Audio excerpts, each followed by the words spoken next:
Et on y va.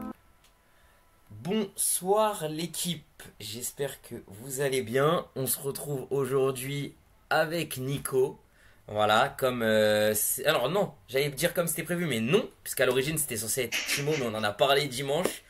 Cette semaine, au final, je ne devais pas être présent, mais depuis dimanche, mais il a fallu que voilà, on fasse quelques légers changements. Donc du coup, me voici. Nico, comment vas-tu? Eh bien, écoute, ça va très bien. Encore une fois, très content de faire partie de cette émission, de pouvoir y participer. C'est toujours un plaisir. Que ce soit avec Thibaut, toi ou Pablo, c'est toujours un plaisir. Donc, très content d'être là. Eh bah, ça me fait plaisir que tu me dises ça. Puis aujourd'hui, on est là. Bon, du coup, cette fois-ci, on ne va pas parler basket en plus du foot comme on avait fait dimanche, du coup, il y a une semaine et demie. On sera Hmm. principalement sur le foot. Et au programme, tu me corrigeras si je me trompe, mais on a prévu de revenir rapidement sur les deux gros matchs qui ont eu lieu ce week-end avec notamment Atlético Barcelone en Liga. Donc match très important dans Mhm. la lutte pour le titre et le match entre Paris et Marseille, donc le classique en France. Et ensuite, bien évidemment, vous l'avez vu avec le titre, avec l'overlay, etc. On est parti pour la preview de la Ligue des Nations et donc des playoffs de la Ligue A pour savoir qui est en route vers le titre. Eh bien, écoute, oui, parfait. C'est ce qu'on s'était dit, donc c'est nickel.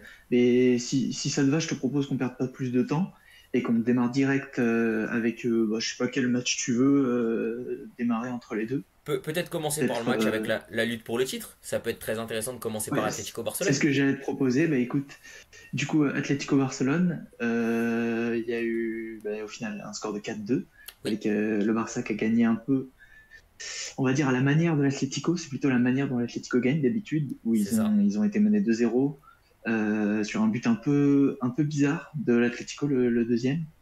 Et Oui, ensuite, il y a Lewandowski directement a marqué aussi. Et puis ensuite, égalisation de Ferran Torres, un peu l'Atlético qui se chie dessus un peu et qui prend un but sur une frappe déviée de Lamine Yamal avant de craquer dans les derniers instants et de prendre un quatrième but. Et du coup, le Barça, avec cette victoire, est repassé premier exactement. du championnat. Je crois ils ont quand même pas énormément d'avance sur Real Madrid. Je crois même qu'ils sont à égalité, si je me trompe pas.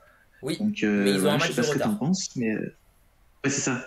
Je savais qu'il y avait un petit, enfin qu'ils étaient à égalité, mais pas complètement. Et du coup, je sais pas ce que tu en penses, mais je trouve que la course au titre en Espagne, c'est peut-être la plus intéressante de toute l'Europe, de tous les cinq grands championnats en tout cas. Alors, c'est vrai que si on se base sur les classements, même si là, par exemple, je vais parler de l'Allemagne parce qu'on en a parlé juste avant, nous entre nous, mais Mhm. même si Leverkusen est revenu à 6 points, c'est vrai que c'est pas suffisamment, ça met pas suffisamment en danger, par exemple, le Bayern en Allemagne. Donc oui, si on se Ouais, c'est base ça. sur les écarts de points et sur comment ça se joue, et puis en plus, c'est que ce qui est beau avec ce championnat espagnol, c'est qu'on n'a pas une lutte à 2, on a vraiment une lutte à 3. C'est-à-dire que malgré la défaite, l'Atlético reste à 4 points. Alors attention, peut-être à 7 si jamais Barcelone venait à s'imposer dans son match en retard.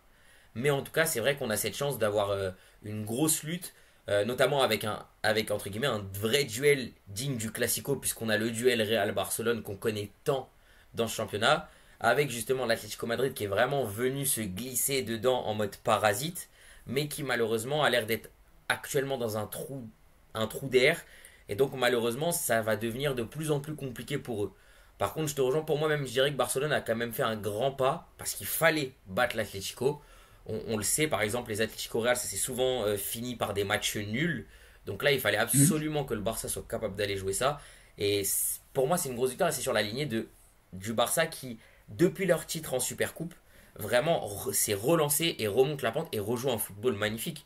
Parce qu'en plus de ça, malgré l'égalité au point, même s'ils venaient à perdre actuellement, ils sont j'allais dire la meilleure défense, mais non, mais ils ont la même défense que le Real, mais pour une Mhm. attaque avec quasiment 20 buts de plus marqués. Donc c'est assez exceptionnel. Et par rapport à ça, très honnêtement, euh, j'ai du mal, à part vraiment gros soucis contre des équipes comme Bilbao, comme on en parlait la dernière fois, comme Bilbao, Villarreal et autres, j'ai du mal à voir le Barça ne pas être présent dans cette lutte pour le titre jusqu'au bout, ou en tout cas être vraiment le leader jusqu'au bout, à moins d'une surprise.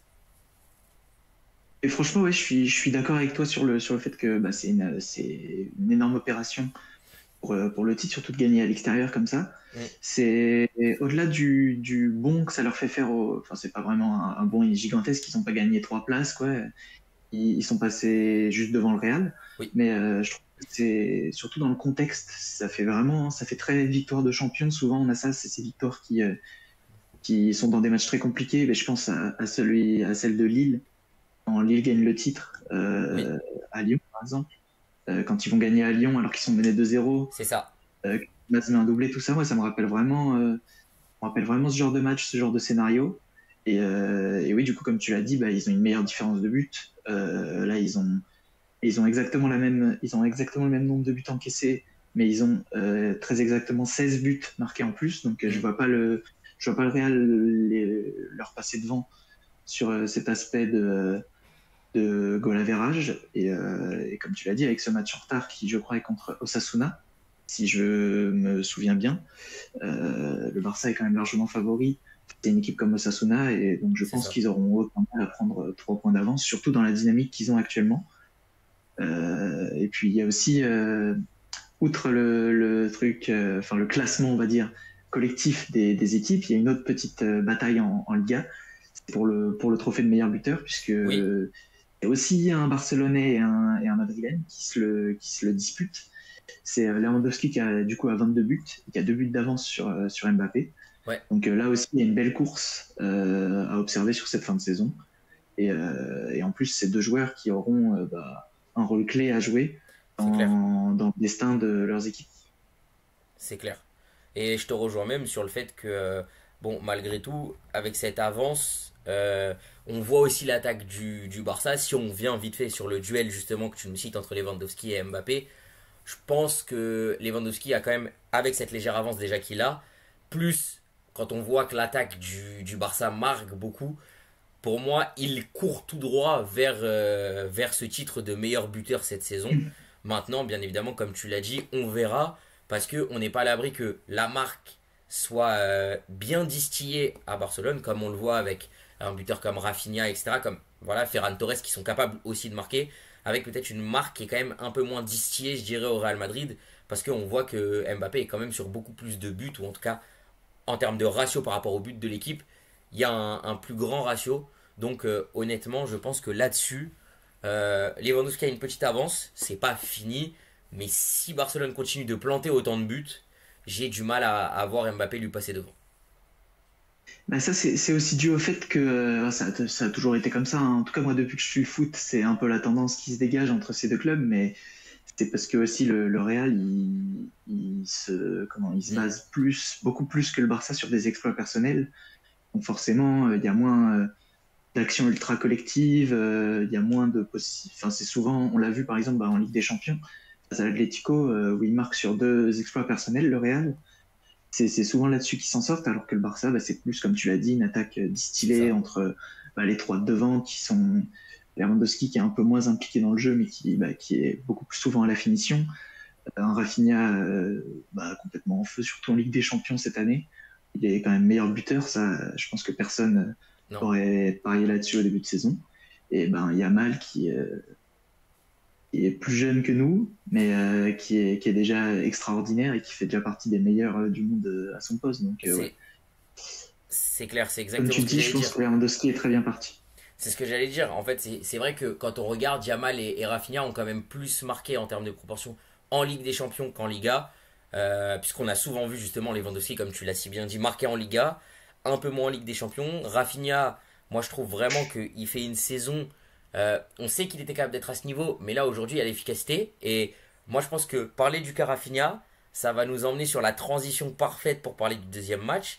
Parce que pour moi, on a quelqu'un de similaire pardon, au Mm. PSG avec Ousmane Dembélé. On est sur deux joueurs qui étaient connus pour être des talents offensifs, souvent reconnus quand même pour surtout leur qualité de dribble et en particulier Ousmane. Mais cette année, je trouve qu'on a eu une transformation des deux, que ce soit Rafinha ou Ousmane Dembélé, en tant que buteur, mais surtout buteur efficace. Et donc je pense que là la transition est toute faite puisque on a parlé de Rafinha qui tourne extrêmement bien en Ligue des Champions. On va pouvoir parler d'Ousmane Dembélé qui tourne extrêmement bien depuis la reprise depuis janvier 2025 puisqu'il a autant de buts depuis début janvier 2025 que sur le reste depuis qu'il est arrivé au PSG. Voilà, il a encore marqué d'ailleurs ce week-end contre Marseille. Et ben du coup, oui, on va pouvoir transiter là-dessus sur le fait que Dembélé, en plus d'être un buteur efficace, il est replacé dans l'axe carrément. Bah, Oui, il joue carrément son poste là ces derniers temps. C'est comme ça qu'il est utilisé par Luis Enrique, tandis que Rafinha, lui, il continue de jouer. Il joue sur la gauche, Rafinha, et donc il marque parce il a le talent, il a l'efficacité, comme tu disais. Mais c'est pas un choix tactique de son entraîneur de le mettre vraiment en pointe. Alors que Dembélé, là, on le voit être en pointe et on le voit surtout être, comme tu disais, ultra efficace. Ça a encore été le cas ce week-end. c'est ça. Où pour moi, ça montre à quel point il est en feu. Je veux dire, le mec, il se foire complètement sur l'action. Et il arrive quand même à envoyer le gardien, à envoyer un défenseur. Et ensuite, quand je dis qu'il se foire complètement, c'est qu'il s'en mêle un peu les pinceaux quoi, devant le gardien. C'est des actions qu'il y a quelques temps, on l'aurait vu complètement raté. Et là, il a la lucidité de se retourner, de faire le bon geste, d'envoyer le gardien de finir l'action. C'est ça.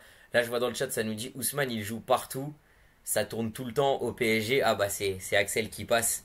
Voilà. Mais c'est vrai, en fait, il a pas tort, il a pas tort là-dessus. Ousmane, malgré tout, on l'a surtout vu. Et moi, je reprends, on en avait bien parlé avec Timo, le match aller contre Liverpool.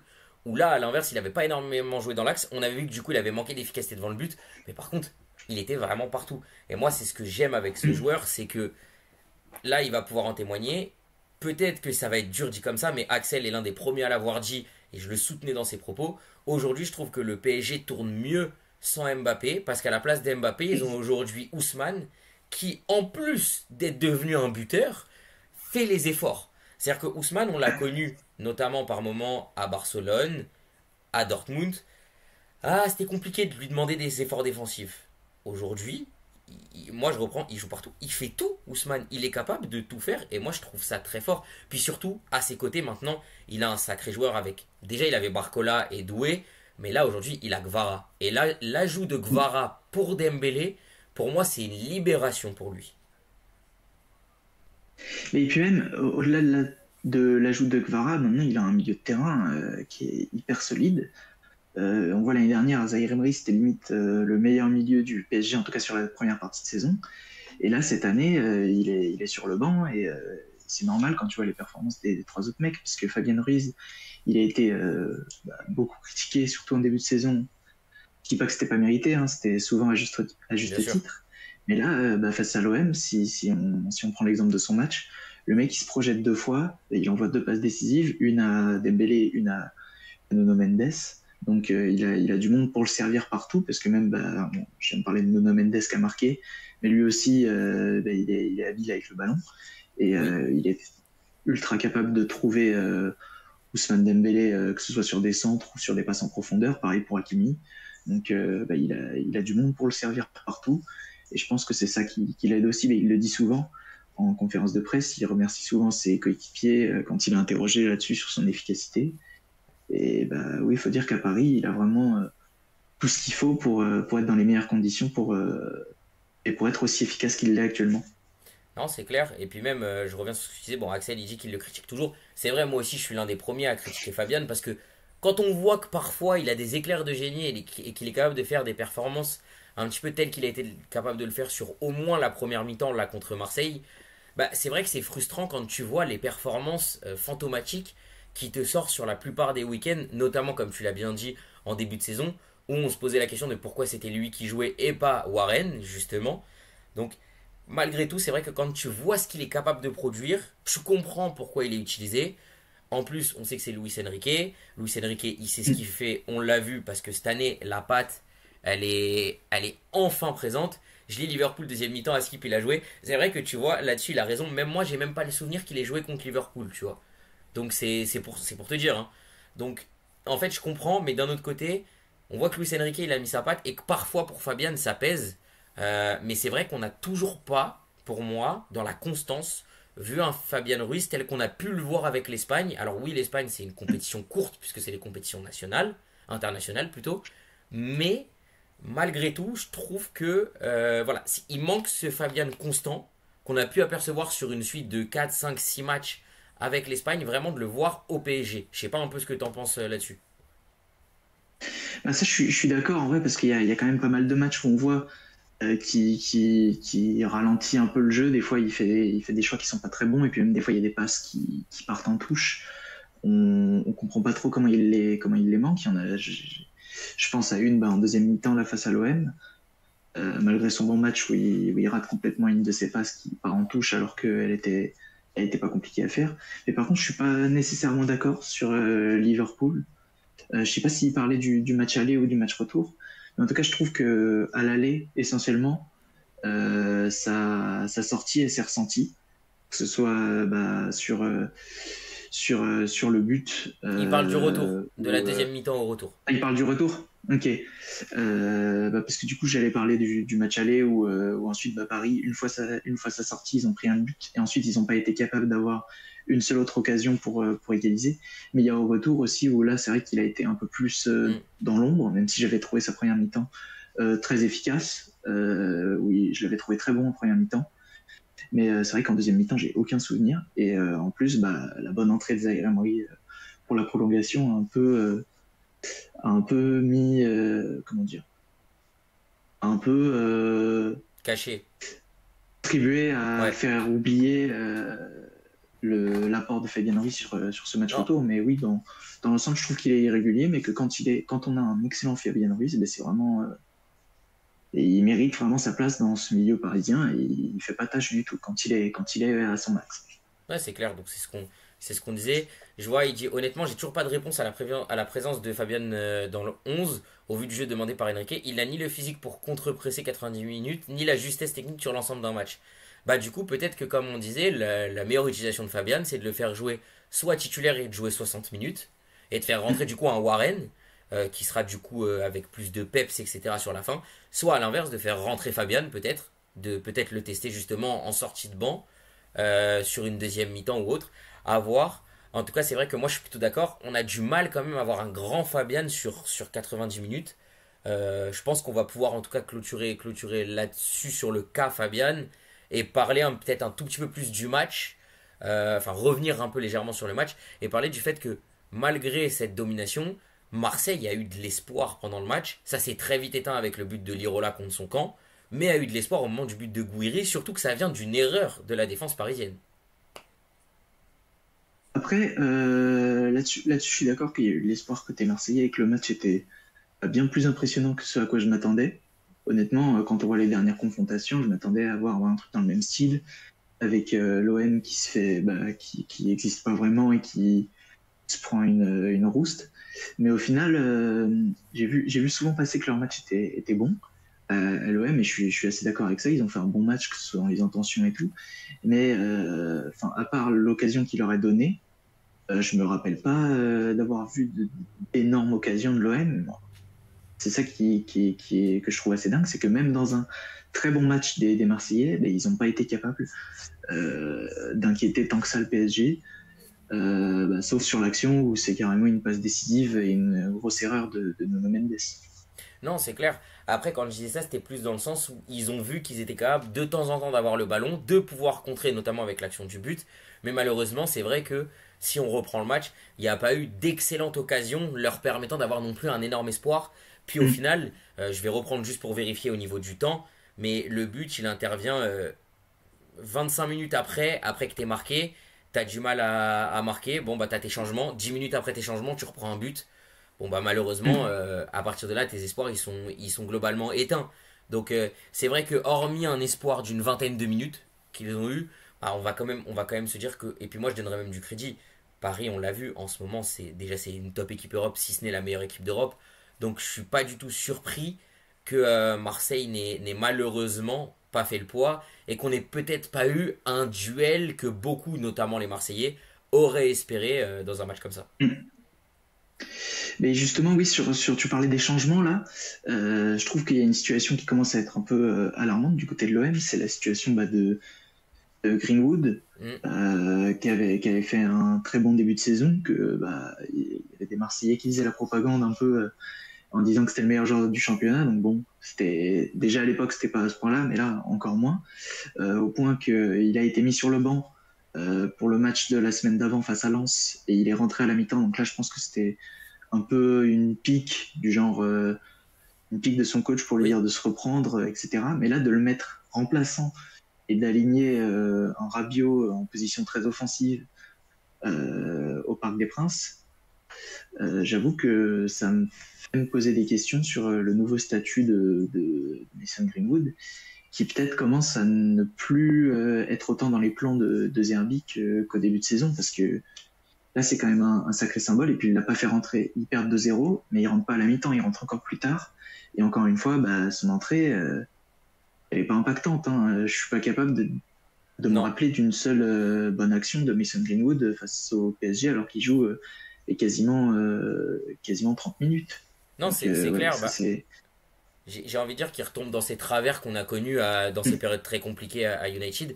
Là, on reste vraiment sur le côté sportif parce que, bon, moi, j'ai mon point de vue sur Greenwood et ce qui devrait Je pense encore être qu'on est sur, d'accord. voilà, sur un terrain, ça c'est Je une pense autre qu'on est question. d'accord. Ouais. En tout cas, si on parle purement d'un point de vue jeu, moi je trouve qu'on est en train de revoir ces limites qu'on a connues à United et qu'en fait c'était un peu l'idylle du fait d'arriver dans une nouvelle équipe, de pouvoir performer parce que bah, Marseille performait, mais je trouve que Marseille est dans une période beaucoup plus complexe en ce moment. Donc moi je pense que ça joue aussi sur l'effet de Greenwood et je tiens à souligner que il résume parfaitement ce que je pensais de pourquoi aussi le PSG domine autant et malgré tout peut prendre des occasions. Le jeu d'Enrique, il est fait pour marquer des buts en acceptant d'encaisser des occasions. Et donc il soulignait, si tu marques pas, tu te mets en danger au moins d'un point de vue score. Et on l'avait vu contre Liverpool à l'aller, justement en Ligue des Champions, où t'as attaqué, étouffé. T'as pas marqué, bah t'as pris un but en compte, t'as perdu 1-0. Et il dit on presse super haut, donc si les équipes sortent, forcément il y a un déséquilibre. Donc si l'équipe est forte, action pertinente. Et là il souligne, heureusement que c'était l'OM, et c'est vrai, l'OM a manqué de justesse parce que je pense que malgré tout, l'OM aurait pu, même s'il n'y a pas d'action nous tranchante qui nous revienne en tête, l'OM aurait pu s'en créer, mais ne s'en est pas suffisamment créé.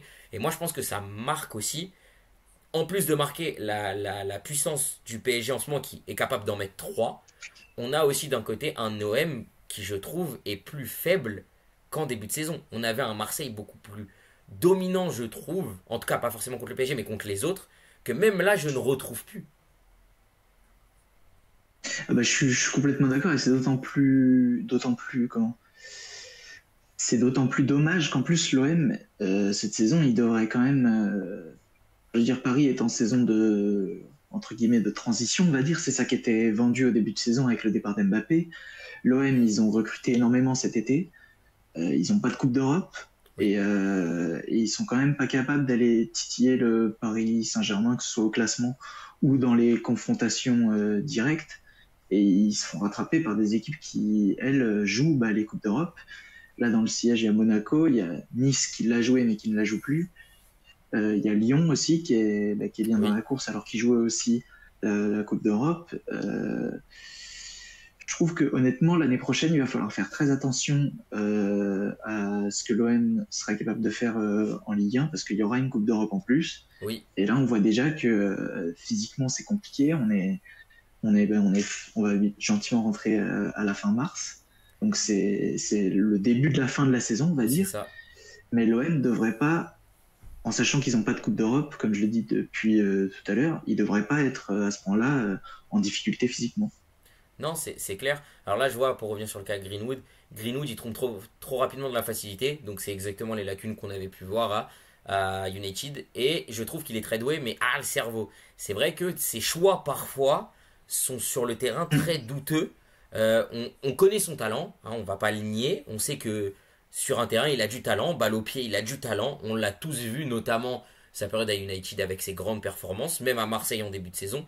Malheureusement, par moment, les choix sont douteux sur le terrain. Et pour l'OM, on le sait, ça fait des années, genre vraiment 13-14 ans, qu'ils ont des entraîneurs qui les font jouer au-delà de leur capacité physique et technique et qu'ils s'écroulent au fur et à mesure de l'année. C'est vrai, pour moi, l'exemple le plus parlant, là, c'est ce qu'il dit. On le voit avec des Zerbi. On l'a vu avec. Merde. Sampaligno. Sampaoli. Sampaoli. Je dis Sampaolinho parce que voilà, avec un pote, on a ce petit jeu de mots. Sampaoli. Et on l'a aussi vu, surtout le plus marquant, c'était l'époque Bielsa. Bielsa, c'est vraiment l'époque parfaite pour montrer un entraîneur physique qui vient jouer au-delà des qualités de ses joueurs. Ah bah ça, complètement, ouais. Ils étaient leaders une bonne partie du début de saison avec Bielsa et au final, et je sais plus combien ils font, honnêtement, je me rappelle plus, mais je crois Je me qu'ils demande font s'ils même finissent pas pas podium cette cinquième année-là. ou quelque chose comme ça. crois qu'ils finissent ouais, quatrième ou cinquième, et l'année suivante, ils sont carrément dans la deuxième partie de tableau. Donc, Non, non, c'est clair. c'est vrai que bah là, ils ont quand même un meilleur effectif qu'à cette époque-là, je trouve. Je trouve que l'OM a un effectif très solide. Et pour moi, ils ont de loin le deuxième meilleur effectif de Ligue 1. Mais Oui. honnêtement, dans le jeu et au classement, bah, ça se ressent pas forcément. Non, non, c'est clair. Honnêtement, je suis globalement d'accord. Je pense qu'on va pouvoir du coup clôturer là-dessus. Et donc, bon, là, avec cet écart creusé encore avec ce match, on est totalement d'accord que bah, là, on a un pari qui est roue libre vers le titre. C'est tout droit pour eux. Ouais, Là, même si je ne sais pas si mathématiquement c'est acté, mais en tous les cas, on est sur. non, pas encore, mais On n'en est pas très loin, je c'est sûr. pense. D'ici quelques matchs, on devrait avoir. Honnêtement, on devrait avoir la confirmation du titre. Voilà. Je te propose du coup qu'on passe sur l'objet principal du live de ce soir. Et que du coup, on Mhm. parle vraiment de ce qui nous attend bah, justement ce soir après ce live à 20h45. Et que du coup, on vienne parler de la Ligue des Nations et notamment de notre belle équipe de France. Mais juste avant, on va peut-être juste parler des affiches qui nous attendent ce soir.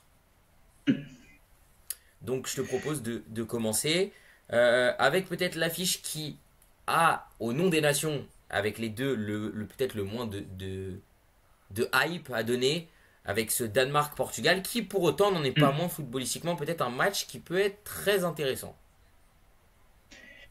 Écoute, oui, je suis d'accord. Pour moi, ça va être une belle opposition, surtout le match de ce soir, parce que ce sera au Danemark. Et on Hmm. sait que bah, au Danemark, il y a tout le temps une grosse ambiance, grosse ferveur.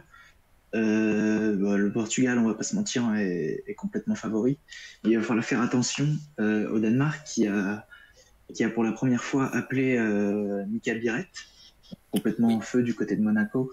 Avec, bah, il est impliqué sur 10 buts sur les 6 derniers matchs qu'il a joué en club. Donc, ce sera à voir comment il transpose ça en sélection. S'il arrive à être aussi efficace, ça pourra faire très mal au Portugal qui, une nouvelle fois, va être, j'en ai peur, centralisé autour d'un Cristiano Ronaldo bah, toujours plus vieillissant et toujours et de moins en moins, on va dire, impactant, même si c'est vrai que souvent, quand c'est la sélection et quand c'est des équipes d'un niveau inférieur en face, ces derniers temps, il arrive à peser, il arrive à marquer, mais j'ai quand même des doutes là-dessus.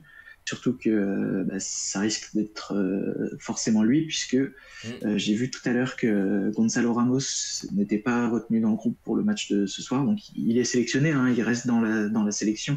Il jouera peut-être le match retour, mais il n'est pas sur la feuille de match de ce soir. Donc ce sera Cristiano Ronaldo devant en pointe et faudra voir s'il pénalise son équipe comme il l'avait fait à l'Euro ou s'il arrive, ben, comme on l'a vu en phase régulière de Ligue des Nations ou en qualification, s'il arrive à peser sur le match et à être décisif. je vois qu'on nous dit honnêtement déjà juste l'utilité de la Nations League, je vous mens pas, je l'ai pas à part l'argent. Je pense que là on est un peu tous d'accord. Mais malgré tout, on en parlait avant le live entre nous, on trouve peut-être le nouveau format, enfin le format remasterisé où le titre ne se joue qu'en Division 1, donc en Ligue A et plus dans toutes les ligues où avant tu avais un champion un peu par ligue. On trouve que c'est pas plus mal parce que ça permet à tout le monde vraiment d'être entre guillemets dans une sorte de championnat des nations. C'est comme si en fait on avait un championnat durant toute l'année, entre guillemets. Et donc du coup, c'est vrai que moi je préfère un petit peu plus, en tout cas pour la hype, si on parle purement football comme on le connaît, c'est plus intéressant déjà d'avoir ce format que le format précédent. Maintenant, c'est vrai que l'utilité en elle-même, on peut se poser des questions. Nous, on veut parler purement sportif, mais c'est vrai que on pourrait, je pense, un jour, même dans les semaines qui arrivent, faire un live purement Ligue des Nations en se posant la question de est-ce qu'il n'y aurait pas autre chose à faire, voire même supprimer et revenir à la période des matchs amicaux. Voilà, ça c'est une question qu'on peut se poser. En attendant, nous ce soir, on se focalise entre guillemets sur le jeu. Et pour revenir, moi je pense que le gros point fort du Portugal pour ce soir, et je pense qu'on pourra un peu clôturer et passer au match suivant, euh, ça va jouer au milieu de terrain. Ils ont l'un des meilleurs milieux de terrain du monde en ce moment, avec notamment Vitinha et Joao Neves qui surperforment et performent à un niveau extraordinaire cette saison au Paris Saint-Germain. Donc je pense que vraiment le gros avantage du Portugal, c'est d'avoir deux joueurs de cette qualité au milieu de terrain. Et moi je trouve que malgré tout, comme Cristiano a encore des qualités de finisseur, bah quand tu as deux personnes comme ça derrière toi, tu ne peux en être que heureux. Mais honnêtement, oui, bah c'est ça. En fait, moi, c'est ça qui me frustre. On avait dit qu'on terminerait, mais je rajoute juste un dernier petit mot Avec sur plaisir. cette opposition.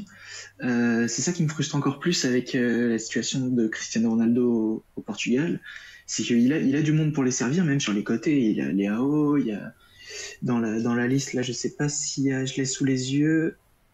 Je sais pas s'il y a Bernardo Silva, je crois pas. Si, il y est. Si, il y est. Il y a Bernardo Silva, il y a Bruno Fernandes qui est là ces derniers temps en feu avec Manchester United.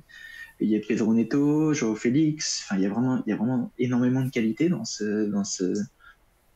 cette sélection. Et je trouve personnellement qu'il serait mieux à se contenter peut-être de le faire rentrer en fin de match pour mettre de l'impact et mettre la pression sur les défenses en fin de match. Plutôt que de le mettre en titulaire et vraiment au point d'ancrage limite de l'attaque. Moi, c'est l'impression que j'avais à l'Euro. Il avait vraiment un rôle qui était central et qui peut juste plus assumer à cet âge-là. Et c'est frustrant parce que le Portugal a Oui, vraiment une très belle génération de jeunes joueurs qui est un peu, j'ai l'impression, gâchée oui. à servir uniquement CR7, j'ai l'impression. Je comprends ce que tu veux dire. Je vois que c'est, il est d'accord, Axel, avec toi globalement, parce qu'il dit CR7, malheureusement, il influera mal sur le jeu du Portugal, comme Kiki le faisait au Paris Saint-Germain. Il dénaturalise le jeu. Tu as CR7 devant toi, tu veux jouer avec lui. CR7 devrait être un leader de vestiaire et plus sur le terrain, et il devrait plutôt apprendre au Ouais. nouveau. Donc voilà, il dit qu'il est d'accord avec toi sur le cas CR7. C'est vrai que je vous rejoins globalement. Je pense que même en entrée, en le faisant entrer quelques minutes, comme on avait pu voir par exemple Giroud en équipe de France par moment, notamment sur la fin, être capable d'apporter. Et c'est vrai que dû à ses qualités de finisseur, il pourrait peut-être apporter un peu plus sur une défense déjà ayant été fatiguée par justement un Gonzalo Ramos ou autre, pour pouvoir lui ensuite peser, vraiment venir peser avec cette...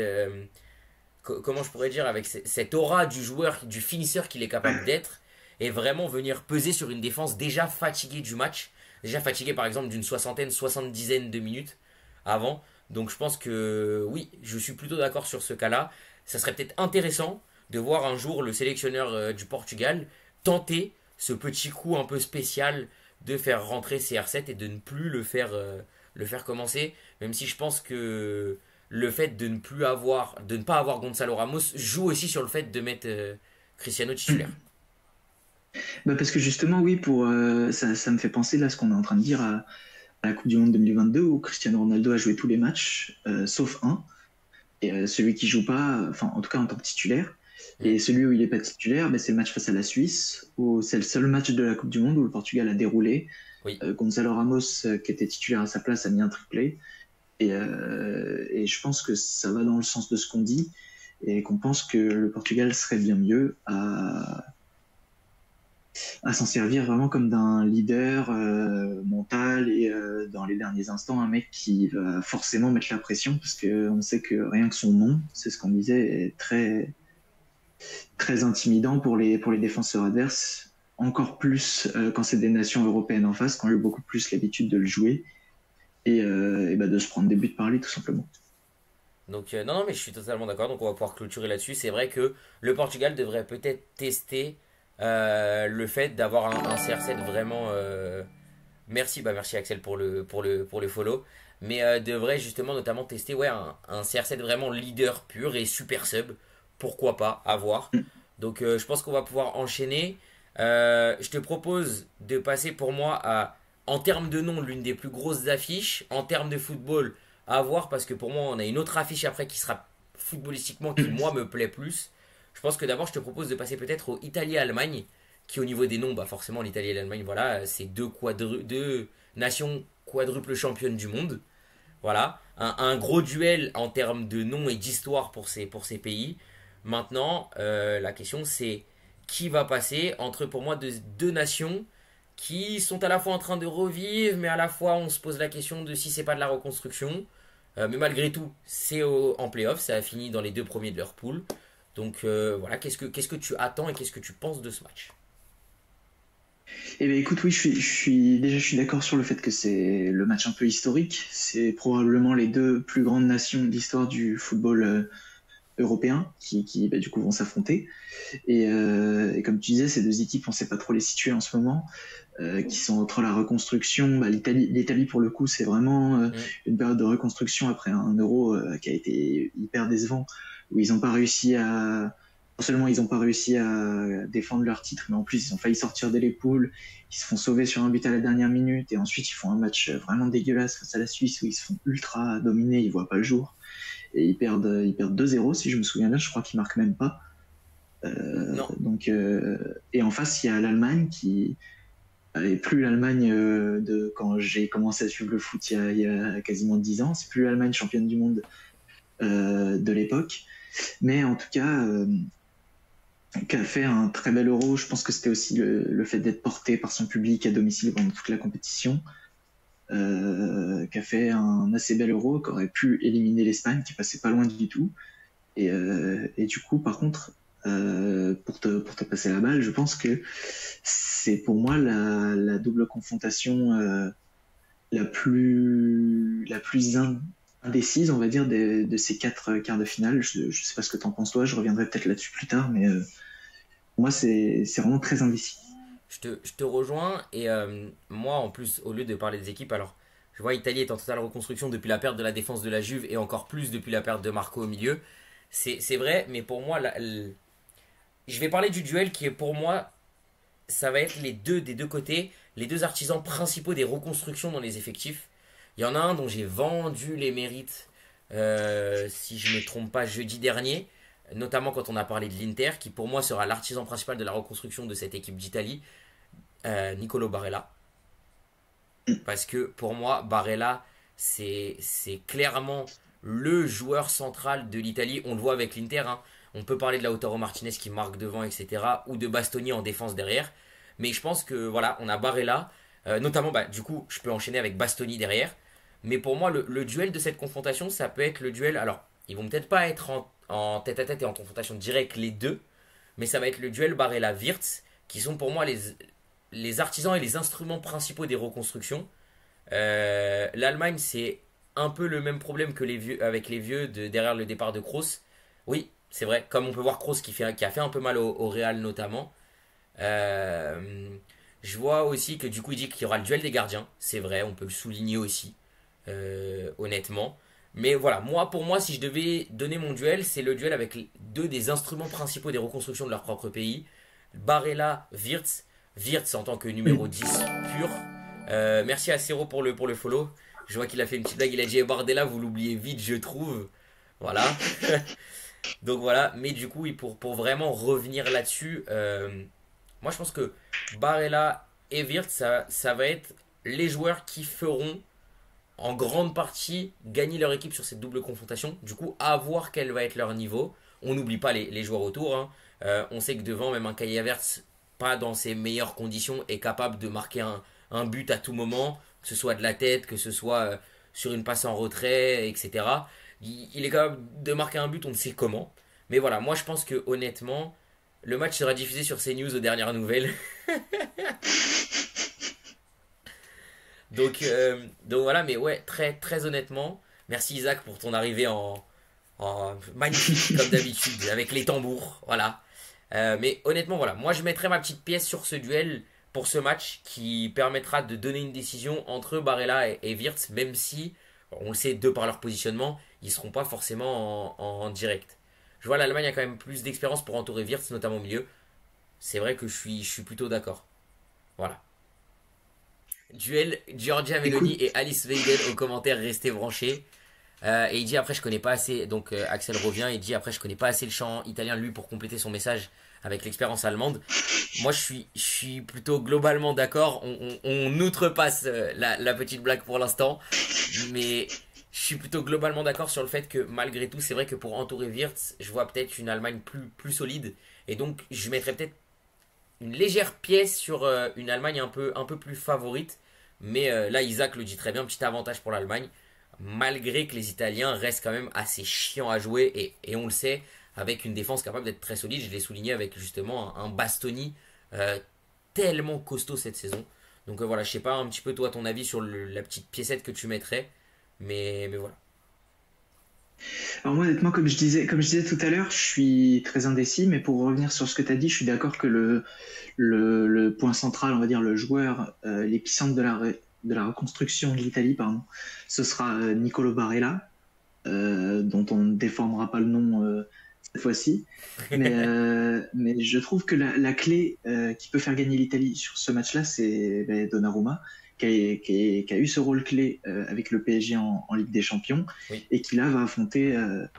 Bah, déjà, on sait que il a souvent tendance à être meilleur en sélection qu'en club. On l'a vu notamment, bah, que ce soit à l'Euro où l'Italie gagne, où il est élu meilleur gardien, et je crois même meilleur joueur de la compétition, si je me souviens bien, devant tous les joueurs de champ. Et, oui, euh, et au dernier Euro, où c'était aussi de loin le meilleur joueur italien. Là, il va affronter une équipe d'Allemagne donc qui, à part Wirtz et Musiala, a un secteur offensif assez pauvre. Là, j'ai regardé avant le live les trois attaquants qu'ils ont. Je vais te dire les noms des trois attaquants qu'ils ont convoqués. Donc, ils ont convoqué Jonathan Burkhardt, je ne sais pas comment on prononce, ok, mais qui joue à Mayence. Tim Kleindienst, qui joue à Mönchengladbach, et ok. Denis Undav, qui joue à Stuttgart. Et donc, à eux trois, c'est 5 buts en sélection. Donc, et des expériences, c'est pas des hyper jeunes, mais ils ont quand même des expériences assez faibles. C'est-à-dire que souvent, ils n'ont pas eu, pour la plupart de leur carrière, ils n'ont pas eu le niveau.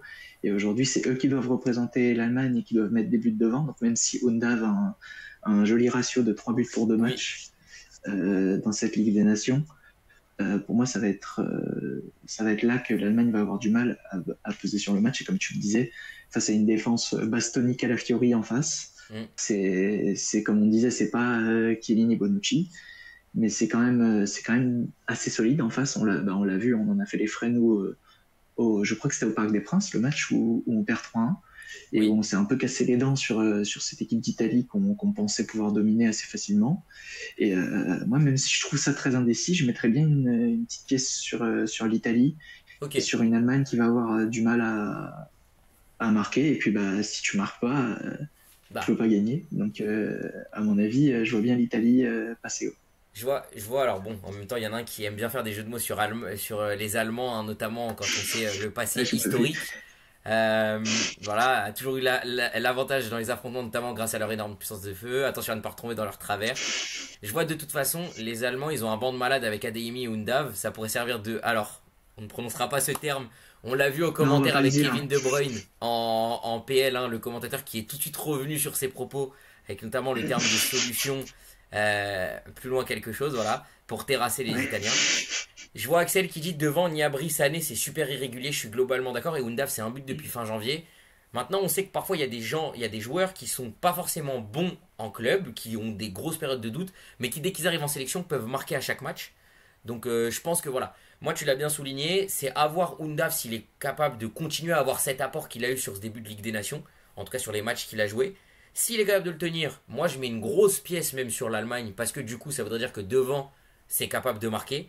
Maintenant, ce qui fera gagner, si l'Italie doit passer, ce qui la fera gagner, c'est son fameux triangle, comme tu l'as dit, Calafiori, Bastoni, Donnarumma, qui pour moi aura justement, bah, en fait, sera le rôle principal derrière Barella pour permettre à cette équipe d'Italie de rester solide et de pouvoir aller chercher ses ouvertures devant, comme on les connaît. Eh bien, écoute, on est assez d'accord là-dessus, même si on n'est pas d'accord sur l'équipe qui va se qualifier. C'est Mais je te ça. propose de passer au match suivant. Pour moi, le match qui a le plus, on va dire, de qualité. Oui. Je pense que c'est l'opposition qui nous offrira le plus beau football. Et ben, je te propose de dire ce que tu en penses de cette Espagne-Pays-Bas qui aura Alors, lieu aussi ce soir à 20h45. j'ai beaucoup de choses à dire parce que je vais juste faire un petit peu le passé historique. Je salue Rémi qui vient d'arriver. Je vois, je pense, Niabri jouera devant comme sur les derniers matchs. Justement, à voir aussi ce que Niabri peut faire devant, juste pour finir sur l'Allemagne. Mais oui, alors c'est un match qui me plaît énormément parce que certains le savent, mais j'ai quelques origines un petit peu espagnoles. Et moi, l'une des nations qui m'a toujours fait rêver en dehors de l'équipe de France en termes de football depuis que je suis tout petit, ce qui va peut-être en surprendre certains, mais notamment à la Coupe du Monde 2010, j'étais pour les Pays-Bas lors de cette finale contre l'Espagne. Donc c'est un duel entre deux nations que j'apprécie par leur foot, de par leur football justement. À voir. C'est vrai que je trouve peut-être l'équipe des Pays-Bas, on en parle un peu moins parce qu'il y a peut-être moins de joueurs, hormis peut-être Van Dijk en défense, etc. Enfin, quelques noms qui peuvent ressortir. Je pense aussi à De Jong au milieu de terrain. On n'a plus de joueurs aussi frappants et marquants qu'on a pu avoir avec la période Robben, Schneider, etc. Je trouve qu'il manque peut-être, entre guillemets, ce niveau-là. Maintenant, on sait qu'on a un Malen qui est capable d'être extraordinaire sur certains matchs. Donc honnêtement, cette équipe des Pays-Bas, elle est quand même belle à voir jouer. Elle propose des choses. Mais voilà, je lis les Pays-Bas 2010-2014, c'est les émotions. C'est exactement la période où j'ai aimé les Pays-Bas. Je vois aussi que ça dit manque de stars. Bah voilà, c'est ça. Pour moi, les Pays-Bas, c'est une équipe qui, tu sais, c'est un peu comme, c'est un bon plat, si je peux le comparer, c'est une bonne Ouais. assiette, mais ça manque d'épices, ça manque de saveur. Il manque ce truc pour en faire le plat parfait, entre guillemets. Alain, et j'ai envie de dire, je trouve que pour moi, voilà, les Xavi Simons Malen, c'est encore trop irrégulier. Pour moi, en vrai, l'Espagne, je trouve ça plus fort, parce que le jeu est quand même vraiment bien ancré, le style de jeu reste le même. Mais je trouve que du côté espagnol, on avait, parce que là, il y a un bonhomme dont on va pouvoir parler, on en a déjà parlé en début de live quand on parlait de l'Atlético Barcelone. Maintenant, on a un bonhomme, mais avant, on avait aussi un petit peu ce problème sur les dernières années de l'Espagne, ça manquait de stars. Ça manquait de stars. Mais maintenant, il y a un Lamine Yamal qui a débarqué. Voilà. Lamine Yamal qui a un niveau monstrueux aussi. Même si il était plus dans le dur au niveau des buts ces derniers temps. Il a marqué un but phénoménal contre Benfica. Il a encore. Je me crois que ce week-end, il a marqué justement contre l'Atlético. Si je me Ouais, trompe sur pas. une frappe déviée, mais je crois que le but lui a été accordé. Donc voilà. Et puis moi, on a surtout un de mes chouchous, en plus de faire la propagande Barella depuis des années, je fais la propagande d'un autre joueur. J'en avais déjà aussi parlé jeudi dernier. Je fais la propagande de Dani Olmo. Parce que dès qu'on est sur des compétitions internationales, Dani Olmo, avec l'Espagne, il répond toujours présent. Je crois même qu'il y avait une stat qui avait montré que c'était le meilleur buteur sur les matchs à élimination directe, sur les dizaines de derniers matchs pour l'Espagne. Donc honnêtement, je trouve que peut-être que cette équipe d'Espagne, malgré tout, a un plus là-dessus, avec justement cette capacité à avoir un ou deux joueurs capables de sublimer ce collectif qui, pour moi, par contre, est un collectif tellement bien rodé et on le ressent. Il y a des automatismes dans le jeu. Entre guillemets, c'est un peu le football que 70 à 80% des gens vont quand même aimer. Écoute, oui, je suis totalement d'accord sur ça. Je pense que l'Espagne est favorite. Comme tu disais, au milieu de terrain, il y a Dani Olmo, il y a Pedri, il y a Mikel Merino qui est là en.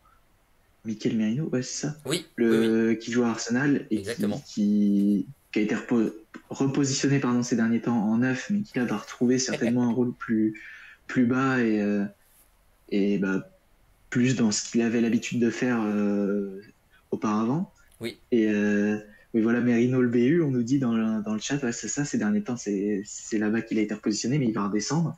Et en plus, pour les Pays-Bas, il y a une absence qui fait mal, qu'on a appris ce matin. C'est qu'ils vont faire, pour l'aller comme pour le retour, sans Gravenberch, oui, qui du coup s'est blessé. Alors on ne sait pas comment il s'est blessé, on ne sait pas quel type de blessure il a, et on ne sait pas si ça va impacter même sa fin de saison à Liverpool.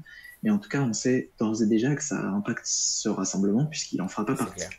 Et je pense que c'est un beaucoup dur pour les Pays-Bas, qui n'avaient pas besoin de ça, parce qu'en plus, ils vont affronter ceux qui sont pour moi de loin les favoris, parce que, pour la victoire finale, parce que comme tu disais, il n'y a pas forcément encore de star, parce que bon, Yamal, il a même pas 18 ans, où il va bien, où il les a depuis pas longtemps, je sais plus. Mais en tout cas, il a pas l'âge, franchement, Bien sûr, d'être le leader d'une sélection, mais il en a clairement les épaules. Et quand il aura eu ce statut de star, pour moi, l'Espagne, je pense qu'ils ont, parce qu'en plus en défense, ils ont là aussi, ils ont un taulier pour le futur, Koubarsi, oui, qui a le même âge que Yamal, ils sont de la même génération. c'est ça. Et je vois cette équipe de l'Espagne être carrément au-dessus, malgré, comme on disait, l'absence de stars. Je les vois, comme à Oui, l'Euro, être au-dessus de toute la concurrence. Et je les vois gagner assez facilement, non, mais je les vois gagner de manière assez convaincante, déjà face aux Pays-Bas, et ensuite la Ligue des Nations dans son ensemble. ok, je peux te rejoindre globalement là-dessus. Surtout que moi je note aussi, c'est vrai que Axel il a souligné alors avant de parler de la blessure des matchs internationaux pour Gravenberch, il avait souligné un point intéressant. L'Espagne ça va être intriguant sans Rodri. Comme il dit, surtout quand on voit le Barça et leurs jeunes qui prennent la confiance, ça pourrait coûter très cher à voir. C'est vrai que je le rejoins là-dessus sur cette petite interrogation. Il n'y a plus le taulier tel qu'on l'a connu au milieu de terrain et on le voit parce que d'ailleurs il manque à City. Parce que City on est sur peut-être leur pire saison depuis des années et Ouais. bizarrement c'est après la blessure de Rodri. Donc voilà, ça me permet aussi de répondre un peu à ceux qui disent que le ballon d'or de Rodri n'était pas forcément mérité. Voilà, je glisse ce petit truc là aussi en parallèle.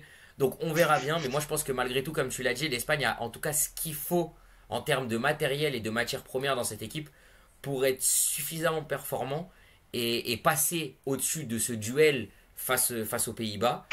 Surtout comme tu l'as dit avec l'absence de Gravenberch. Moi je pense qu'il y a eu une accumulation de matchs, donc je pense que sa blessure n'est pas due à rien. Mais je me pose la question de si c'est pas un petit peu de bluff pour pouvoir lui permettre de se reposer, pour l'avoir frais sur la fin de saison avec Liverpool. Puisque malgré une belle avance, faut quand même que Liverpool gère au moins les 4-5 matchs suivants en Ouais. championnat, puisqu'ils viennent de se faire éliminer en Ligue des Champions et viennent de perdre la finale contre Newcastle. Donc il n'y a plus qu'un seul trophée à jouer. C'est le championnat de Première Ligue. Il y a suffisamment d'avance, mais il faut la maintenir. Donc je pense qu'il peut y avoir, oui, peut-être un petit peu de bluff de la part du milieu de terrain hollandais pour pouvoir être sûr de jouer une fin de saison en plein tambour, comme on peut le dire. Voilà, avec Liverpool et être sûr d'être au niveau, pleine balle. Donc voilà, donc je suis plutôt d'accord avec toi sur la pièce sur l'Espagne. Je les vois aussi en favori de la compétition. Maintenant, moi, je dirais attention au Portugal. On ne sait jamais. Et attention malgré tout, parce que je crois qu'ils sont du même côté, au vainqueur d'Allemagne-Italie, qui peut quand même être relou à jouer. Maintenant, je crois que c'est aussi sur deux matchs, la demi-finale. C'est aussi sur un aller-retour. Non, l'Allemagne et l'Italie, ils sont de notre côté à nous, Attends, je si je me trompe revérifie. pas. Ouais, France-Allemagne et Espagne-Portugal, si les favoris passent dans chaque D'accord. confrontation. Non, Et non, pardon, donc, on est du côté de l'Espagne, justement. non? Je viens de revoir, en tout cas, le tableau que j'ai moi sous les yeux. On est du côté de l'Espagne. Je vois, il manque un 6 et le milieu, J'essaie c'est de tellement la vérifier base du foot ça. que les Pays-Bas avec De Jong, j'enterre pas du tout. Et ça, je suis plutôt d'accord. C'est vrai qu'avec leur milieu de terrain, les Pays-Bas, ils ont quand même une grande possibilité de jouer ce duel contre l'Espagne.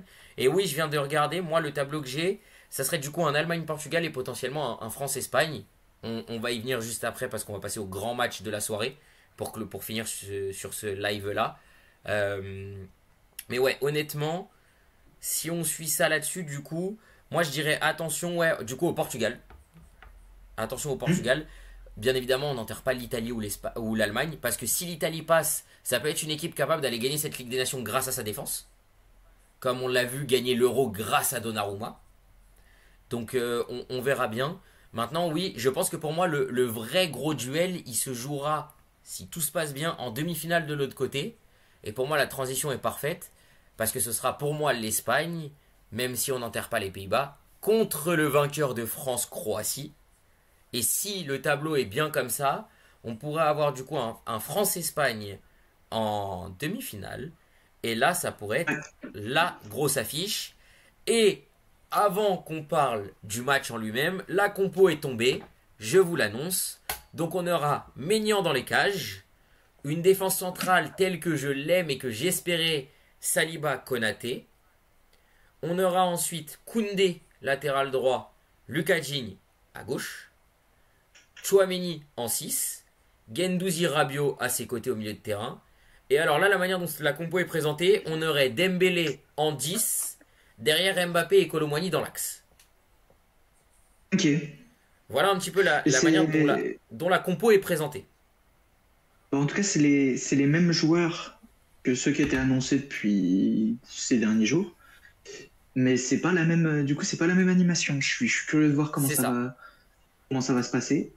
En tout cas, le premier truc dont je voulais parler, c'est le gardien, parce que j'avais vu quelques personnes sur Twitter qui commençaient à dire que peut-être qu'à cause de sa méforme récente, enfin sa légère baisse de régime, on va dire, Mike Maignan serait peut-être remis en cause, mais connaissant Didier Deschamps, ça m'étonnerait franchement, Oui. enfin, ça m'aurait franchement étonné de le voir changer de gardien comme ça pour une méforme en club. C'est souvent quand il y a un gardien qui est installé, Deschamps il le laisse. Enfin, on a vu là, c'est Maignan, c'est le premier gardien à s'être installé depuis Lloris. Et à mon avis, Maignan, il va être titulaire pendant les prochaines années à venir. À mon avis, c'est lui le gardien qui va s'installer sur la durée en équipe de France. Et je suis très content de le voir titulaire. Je sais pas ce que tu en penses, parce que ça parlait de Lucas Chevalier, moi, de ce que j'avais vu Ça, qui a été sélectionné. Je vois dans le chat, je pense qu'on parlera du milieu oui, aussi. oui, oui. Mais voilà, je voulais avoir ton avis sur le gardien, parce que moi, c'était un truc où j'avais vu des gens s'interroger. Et moi, franchement, je j'ai Alors, jamais eu de questionnement si, là-dessus. si on se base sur la forme actuelle et la forme sur la saison, objectivement, il peut y avoir débat. Moi, je suis aussi d'un avis à m'être posé la question de est-ce qu'on pourrait pas tester justement sur cette période-là, en sachant que la Croatie est quand même censée être en dessous de nous quand on voit l'effectif actuel. Pourquoi pas essayer un Lucas Chevalier qui performe sur cette saison. Maintenant, moi, je me dis que dans tous les cas, on est bien parce que si un Maignan il est au niveau ou si un Chevalier il est à son meilleur niveau, peu importe lequel des deux, moi, je suis l'équipe de France, je suis en défense centrale, je suis serein. Parce que je sais que moi, je peux faire un match sereinement, parce qu'au pire, même si je fais peut-être une petite boulette ou autre, j'ai un gardien qui peut être en capacité de rattraper. Voilà, je lis Maignan encore numéro un sans débat, mais Chevalier va rentrer dans le débat. Bah, surtout si, pour moi, Maignan continue d'être un peu ce gardien qui, malheureusement, cette saison, parfois manque un peu de justesse tel qu'on l'attend de lui. Oui, Chevalier va très vite rentrer. Maintenant, comme on l'a dit, Chevalier, c'est vraiment, même si la saison dernière, je trouve qu'il avait déjà performé, là, c'est vraiment sa première saison à ce niveau-là, à très haut niveau, puisque on en avait parlé, mais il toque un peu à la porte d'un top. Pour moi, il est actuellement, j'aurais dit peut-être même dans le top 4 des gardiens actuels, quand on voit le niveau et la forme qu'ils ont eu. Honnêtement, on parlait devant, il y a Mhm. Alisson et Donnarumma et Courtois. Pour moi, c'est un peu ça à peu près le top 3 qui peut être devant lui. Surtout quand on a vu la performance de Chevalier, notamment contre, En Ligue des en Champions, Ligue ouais, des Champions contre contre Dortmund. Dortmund, malgré l'élimination. Voilà, on sait que Chevalier, là, cette année, je parle bien que de cette année, je vois, wow, attention, je parle vraiment que de cette année, hein, je parle pas d'avant, sur la saison. Mais oui, c'est clair que pour l'instant, moi, je suis pas étonné de voir, je te rejoins, ça me choque pas d'avoir Maignan. On sait qu'avec Dédé, le club fait beaucoup aussi pour la hiérarchie. Et c'est vrai qu'on en a un qui joue à Milan, l'autre à Lille. C'est pas la même tête, même s'il y en a un qui a été jusqu'en huitième. Bon, après, c'est parce qu'il s'était classé plus haut et qu'un autre est sorti contre Feyenoord. Bon, c'est vrai que moi, ça me surprend pas. Oblak, pour moi, il est dans le débat aussi, mais le problème, c'est que cette année, il est solide, mais il n'a pas été aussi marquant, je trouve, qu'un Chevalier. Je prends aussi peut-être, il y a peut-être le côté, oui, moi, il y a le côté visuel et de ce que j'ai vu qui rentre. C'est pas voilà, c'est pas pour rien que c'est la meilleure défense de Liga, on est d'accord. Oblak, il a son rôle à jouer. Pour moi, tu mets Oblak et Chevalier, ça complète le top 5. C'est interchangeable dedans parce qu'après, c'est les goûts et les couleurs. Honnêtement, pour moi, le top 5, il est là. Et tu peux venir classer, j'en parlais, moi je suis pas forcément fan du joueur. Tu peux venir classer derrière pour moi, qui vient juste derrière, un Emiliano Martinez par exemple, capable d'être un bon niveau, un très très bon niveau aussi. Maintenant, voilà, pour moi, le top 5, c'est ceux qu'on a cités. Et donc, Maignan, pour moi, sur cette année, je le mets pas, tu vois, dans le top 5. Mais par contre, ça me surprend pas, comme tu l'as si bien dit, qu'il soit dedans. Et pour Donna, je le mets dedans parce que malgré ses lacunes, on a vu quand il est en confiance et que tu as l'homme, on en parlait, tu vois le niveau qu'il est capable d'avoir, notamment contre Liverpool. C'est juste exceptionnel. On l'avait vu avec l'Italie en 2021. On l'avait vu à Milan de base. Oui, Ederson, tu ne mets pas à cause des lacunes. C'est vrai que je suis d'accord aussi. En vrai, je comprends, j'entends. Mais voilà, moi, pourquoi mon top 5 est comme ça. Mais voilà, je suis à peu près d'accord aussi sur le fait que tu puisses déclasser un peu Donnarumma ou autre. Mais donc, ouais, pour en revenir, tu le disais, Maignan pas surpris. Maintenant, je pense on peut passer au cas suivant et passer au. La défense, on n'a même pas besoin d'en parler parce que pour moi, même avec Gigna gauche, c'est une défense qui va être très solide, très complète, telle qu'on l'attend. Quand on voit le niveau qu'est capable d'avoir Koundé, qu'on voit le niveau de la défense centrale et même le niveau de Digne, hein, parce que Digne, il est hyper complet, surtout ces dernières saisons, je trouve. Il fait moins de bruit, mais pour moi, il est solide. Et après, honnêtement, on a un milieu de terrain qui, là, moi, me fait un peu peur. Je me demande qu'est-ce qu'on va avoir ce soir en termes même d'animation avec eux. Mais pour juste revenir rapidement sur ce que tu as dit sur Lucas Digne, je trouve que oui, effectivement, c'est pas du tout. surprenant de le voir titulaire. Et c'est peut-être une place qu'il va pouvoir conserver dans la durée. Parce que on l'a vu même sur le dernier rassemblement de l'équipe de France, la victoire en Italie où il fait un match, Oui, il fait un très gros match. Et le coup franc, il lui a pas été accordé hein, malheureusement, donc il a non, toujours 0 but en sélection. Et au-delà de son coup franc, il avait fait un très bon match et c'est un des grands artisans de cette victoire 3-1 qui fait qu'aujourd'hui, qui fait qu'on a réussi à terminer premier de notre poule et qui fait qu'aujourd'hui, on joue une équipe plus abordable pardon, que d'autres en la Croatie. Et donc, oui, du coup, en plus avec Théo Hernandez, pardon, qui ces derniers temps est moins bon que les années précédentes, moins oui, bon que ce à quoi il nous avait habitués, surtout en Ligue des Champions où il est un peu, il joue, il perd parce que il fait une action oui. complètement Bah, c'est débile clair. de mec sans cerveau. Et il coûte un peu la victoire à son équipe sur ce match. Et tout ça mis bout à bout, ça fait que ça me choque pas du tout. Mais par contre, ce qui me choque, oui, bon, quand on a vu la liste, on s'attendait à ce type de milieu. Et j'avoue que il y a 3 ans, on avait Pogba Kanté. Là, c'est plus la même histoire. C'est un milieu qui, moi, sincèrement, m'inquiète. Même si Guendouzi fait une bonne saison du côté de la Lazio, Rabiot, ces derniers mois, est le meilleur joueur de l'OM. Et Tchouaméni, ces derniers temps, ça va un peu mieux du côté du Real Madrid aussi. C'est quand même un milieu que je trouve inquiétant, que ce soit dans la création, dans l'animation. C'est un milieu qui est quasiment inédit en équipe de France. Je sais pas Oui. s'ils ont déjà été titulaires tous les trois en même temps. Mais en tout cas, ça va être quelque chose à surveiller face à un milieu croate qui, lui, a beaucoup plus l'habitude de jouer ensemble. Je n'ai pas vu du coup la compo croate, mais dans les compos probables, ça annonçait Luka Modric et Kovacic qui Bien sûr. jouent quasiment depuis 10 ans ensemble en sélection.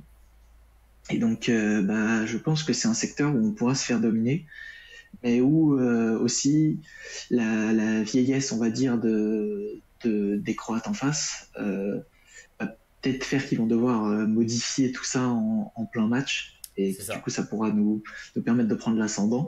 Mais en tout cas, je pense qu'en première mi-temps, ça va être très, très, très compliqué au milieu de terrain et qu'on sera sûrement largement dominé dans ce domaine, en tout cas techniquement et au niveau de la création. Je vois, donc déjà, revient. Donc Saliba en EDF, vous êtes très confiant. Pour moi, il a les pépettes. En club, j'ai rien à redire, mais en EDF, il a presque toujours fait peur. C'est vrai, mais j'ai l'impression que même si en début de saison ça avait été compliqué, là il a passé peut-être un petit step encore. Même si voilà, Arsenal, c'est pas forcément en championnat, ça a perdu trop de points et tout. Je trouve que cette saison, il a peut-être passé un step. Donc j'attends ce rassemblement justement pour voir. Voilà pourquoi je suis peut-être un peu trop confiant par rapport à lui. Et ensuite, j'ai bug, pas entendu ce qui s'est dit. Je me suis arrêté à Digne. Pour le milieu, j'ai plus confiance en Gendouzi, Rabiot qu'en Chouameni. Je peux comprendre. Pourtant, en fait, moi, le milieu est inquiétant parce qu'on les a jamais vus jouer ensemble et parce que pour moi, ça manque d'un créateur pur. Mais si les trois sont à leur meilleur niveau, c'est quand même des joueurs assez intéressants à voir jouer. Malheureusement, je pense que la complémentarité des trois ne sera pas suffisante telle qu'on a pu avoir une complémentarité quand t'es Pogba, par exemple, avec Matuidi où c'était pas mal. C'est vrai que depuis un an, c'est là où je suis d'accord. Moi, Chouamini, je l'aime beaucoup, hein. À Monaco, il avait été monstrueux. Ses débuts au Real étaient vraiment solides aussi, dans mes souvenirs. En tout cas, il avait une période au Real très très solide. C'est vrai que depuis un an, il a beaucoup plus de mal. Donc, à voir. Est-ce que ça pourrait pas entre guillemets, le relancer? On verra. Je vois ses niveaux Pogba, Manu. C'est vrai que Pogba, quand même, était un joueur qui était très performant en EDF, mais qui parfois, notamment à Manchester, pouvait avoir des grosses périodes de creux. Euh, on verra. Voilà, on verra. Mais c'est vrai que si on doit s'inquiéter d'un secteur sur ce 11 concocté par Dédé, c'est vrai que c'est le milieu. Maintenant, Rabiot, on l'a vu déjà être capable de performer à un niveau monstrueux. Hein, moi, j'avais le souvenir quand des fois il avait été aux côtés justement de Pogba et de Kanté, capable de nous sortir des perfs, de très grandes perfs. Gendouzi, c'est très solide, je trouve, surtout depuis un an et demi. Donc, ça peut nous surprendre. Maintenant, ouais, l'interrogation, c'est plus sur les trois ensemble, plus que le niveau intrinsèque qu'ils sont capables d'avoir. C'est Ouais. vraiment la complémentarité et ce que va donner ce milieu. On peut aussi être très surpris. On verra. Gendouzi, j'aurais préféré le voir en sortie de banc, je suis totalement d'accord. Là, je te contredirai pas, je trouve que Gendouzi, il apporte beaucoup plus quand il rentre, en équipe de France en tout cas, que quand il est titulaire. Maintenant, on va voir. Est-ce que ce soir, on sera surpris? Peut-être, qui sait? On verra, mais ouais, c'est ça, il rajoute du peps quand il rentre. Donc je sais pas si t'as encore quelque chose à ajouter avant de passer à l'attaque. Mais là, le truc pour dire sur Gendouzi en sortie de banc, honnêtement, je suis d'accord que c'est un joueur qui est plus efficace dans ce registre-là. Mais au vu du choix qu'on a en milieu de terrain, là, si on le met pas lui, ça veut dire qu'on met soit Zaïre Emery, soit Kamavinga à sa place. Je suis pas certain. Je pense que Zaïre Emery aussi. D'ailleurs, ça me permet de parler de quelque chose. Je trouve que Zaïre Emery méritait pas forcément d'être appelé ces derniers temps. Bon, hormis son entrée face à Liverpool qui était très bonne à Anfield, il est un peu en baisse de régime, surtout par rapport à l'année dernière où il avait été très bon. Maintenant, il est remplaçant au PSG et je pense que sur ce type de rassemblement, on aurait pu s'en passer et on aurait surtout pu sélectionner un joueur comme Corentin Tolisso qui réalise peut-être carrément la meilleure saison de sa carrière à l'Olympique Lyonnais Mhm. et qui pour le coup, je pense qu'il aurait pu occuper un rôle comme celui que Gendouzi va occuper ce soir. Donc pour moi, j'aurais bien aimé voir Tolisso, qui quand même, c'est pas n'importe qui Tolisso dans l'histoire de l'équipe de France, il est quand même champion du monde. Donc ça a été un acteur de cette Coupe du Monde. C'est pas un mec qui a pas joué. Il est rentré en demi-finale, il a été Oui, titulaire en quart. Et pour moi, j'aurais bien aimé le voir parce que je pense que malheureusement, sur les prochaines sélections, ça va être compliqué. Il va se faire vraiment ça va être vraiment compliqué, mais je pense que du coup, bah, ce qui explique la présence de Warren Zaïre-Emery, c'est une envie de Deschamps de déjà se mettre à préparer la Coupe du Monde de l'été, pas celui-là, mais l'été d'encore après, parce que ça va quand même arriver vite, c'est dans 1 an et demi c'est là, clair. même un peu moins. Et du coup, je pense qu'il est déjà en train de préparer cette compétition qui sera sa Mhm. dernière, comme il l'a annoncé sur le banc de l'équipe de France. Et c'est pour ça qu'il commence à prendre de plus en plus. Non, il prend pas énormément de très jeunes, mais on pourra parler de Désiré Doué après. Et je pense que c'est pour ça qu'il est en train d'essayer De créer un nouveau noyau. voilà, c'est ça, de créer un nouveau noyau et de plus prendre des gars qui étaient en équipe de France avant. Et il essaie de pas les faire revenir, même s'ils ont le niveau, et c'est le cas de Tolisso, et du coup, c'est pour ça qu'il C'est continue ça. avec Warren Zaïre-Emery, parce qu'il veut, je pense, en faire pas un cadre du groupe, mais un élément quand même important, mais qui pourra avoir le rôle que Tolisso a eu, par exemple, en C'est ça. 2018, pour la Coupe du Monde 2026. Donc oui, c'est comme ce que dit Frosinho dans le chat, il crée un groupe, euh, et Avec des derniers ajouts. puis voilà, c'est ça. Je pense qu'il veut vraiment soigner sa sortie et Didier Deschamps. Et moi, en soi, même si l'absence de Tolisso me contrarie un peu, elle me surprend pas Bien sûr. venant de Deschamps. Maintenant, ça fait 12 ans, plus de 12 ans même. Enfin, depuis que je suis le foot, en tout cas, c'est Deschamps, le coach de l'équipe de France. On commence à connaître comment il fait. Et malgré le côté décevant que ça a, c'est pas choquant. Non, c'est clair. Et après, moi, je reviens.